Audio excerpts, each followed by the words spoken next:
few months ago, I bought this Escalade for $2,500, and what I've discovered since might make you never want to buy a cheap luxury SUV. Let's break down every dollar I've spent on it so far. Also, we're not going to count the money spent on tools, just because they could be reused in the future, and if we did, it'd probably be in the thousands. Later on, I found out even more surprises this car has, so stay tuned to watch me suffer while I dump even more money into it. Okay, let's start. I bought this Escalade for only $2,500. Keep in mind, this Escalade was worth between $50,000 to $60,000 when it came out. I'll let y'all decide whether this is a good deal or not. Right off the bat, you needed a coolant temp sensor and a thermostat, which I made a whole video on. Next, I noticed a loud ticking sound when I accelerate, and I just didn't feel like dealing with it. So I took it to the shop where it cost me $520 to replace the exhaust manifold. Soon after, I got a P0011 code, which means that the camshaft is ahead of where the car thinks it's at. I spent a whole video taking the engine apart just so I could replace the sensor and the solenoid. But when I was doing that, I made a huge mistake. I'm gonna explain it and try fixing everything later on in the vid, but for now, let's pretend I fixed it. Next, I noticed white smoke coming out of the tailpipe, which made everything make sense. Repairing a head gasket leak at a shop would cost thousands, but doing it myself is pretty cheap. So in the meantime, I put a head gasket sealer until I have enough time to open the whole engine up and replace the gasket for good. I also did get a Cadillac converter installed for about $700, and this car still needs a lot more things. Alright, I was in the middle of replacing this bulb right here, the HID light. Just pulled it out. This is the bad one. Just replaced it, right?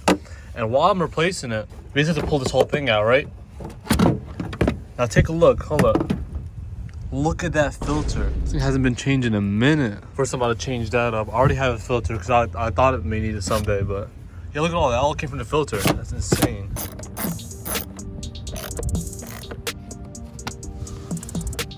This filter hasn't been changed since September 25th, 2018. It's pretty crazy.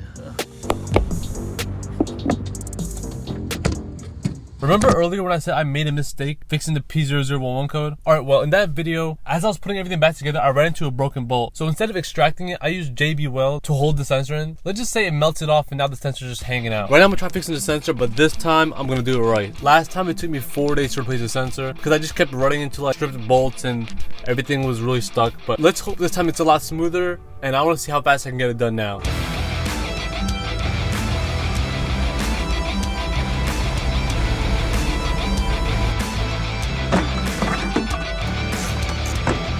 And we hit our first roadblock. I can't find my socket extension, so there's no way for me to get the first bolt off the water pump. Alright, it's the next day. I just woke up, and of course I thought, oh, maybe I should work on my car on Christmas because I'm off from work and school. I didn't factor in that everybody will be closed today. But thankfully, on Facebook Marketplace, somebody had a listing for the same tool I need. If it wasn't for Facebook Marketplace, I'd be stuck till Friday. This time, once I pick it up, hopefully from now on, we got no more delays. I think it was this big, but it's a pretty big set for 20 bucks. Whoa.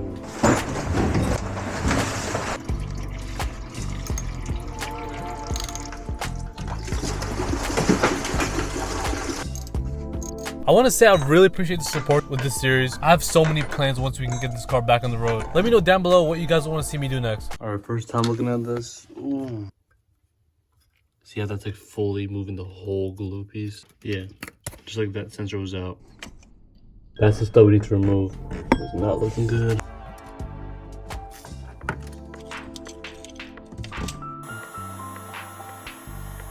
My vice grip just couldn't catch onto the stud, so we have to use our next best option, which is using a stud extractor. To use one, I have to drill a hole directly in the middle of the bolt, where I can then drill an extractor that can pull it out. I'm on my way back for my 5th Lowe's trip. I've bought so many drill tips. I just bought a new Cobalt one. Nothing's really working. It's really frustrating, but we're gonna keep trying. I really don't want to quit on this.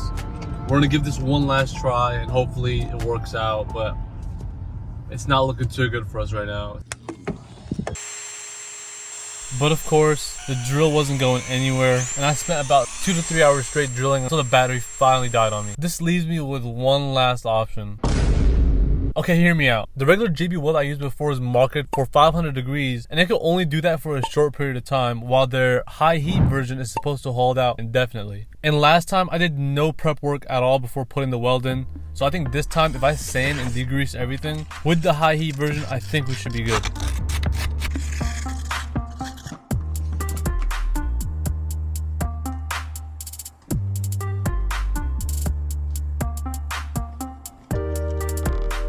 Another thing I noticed with this sensor compared to the last one, it was so much harder to get in. Like, I needed a hammer to get it in.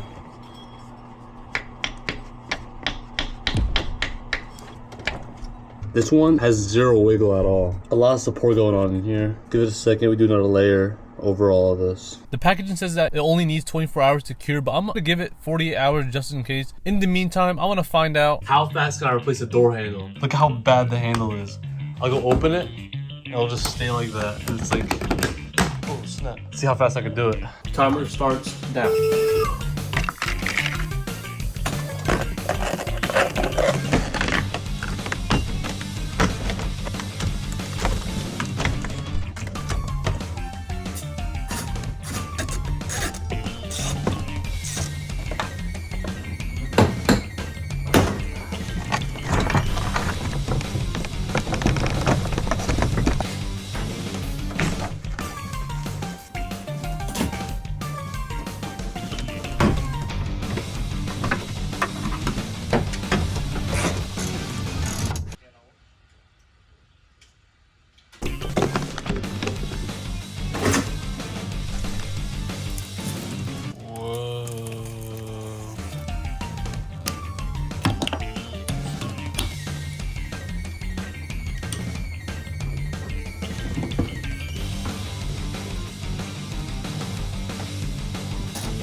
Test it out.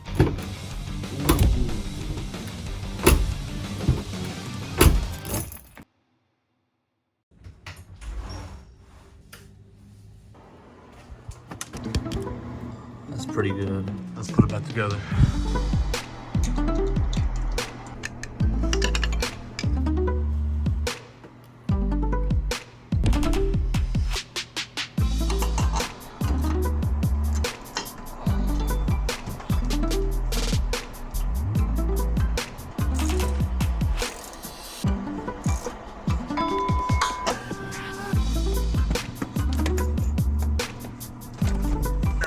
Is way down at the bottom at the crank.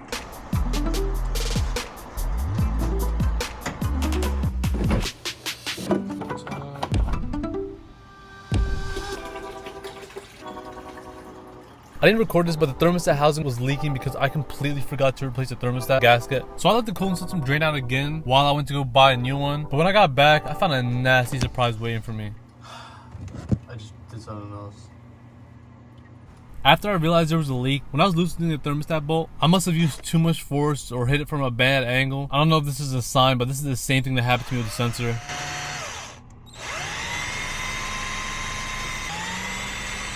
And after trying to drill it with no success, my morale was at an all-time low. After taking a break and resetting for a couple hours, at first I thought it was over and the bolt was just going to stay inside the engine, but then I realized I can just remove the water pump and have a better shot at it. And worst case scenario, I'll just buy a new water pump. Keep in mind, every time I remove the water pump, I need to buy a new set of gaskets. So this mistake either cost me $15 or $150 for a new water pump. That's how it's supposed to be. But that's that one.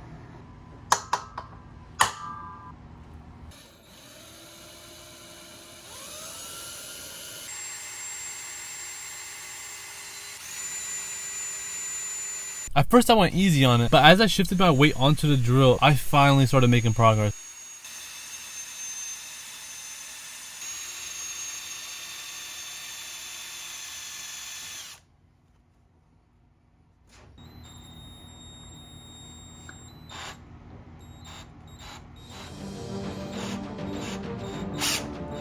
Oh my god, it worked.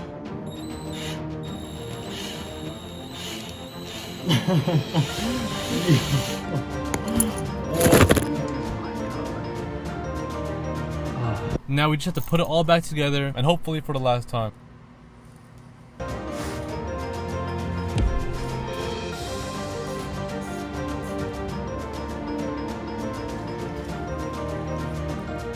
And after 5 days of straight pain, the car is finally ready.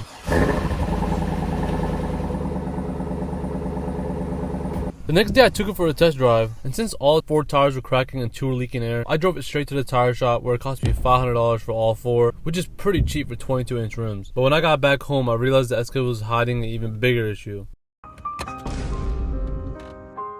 I just went to grab the valve. Whole thing came out.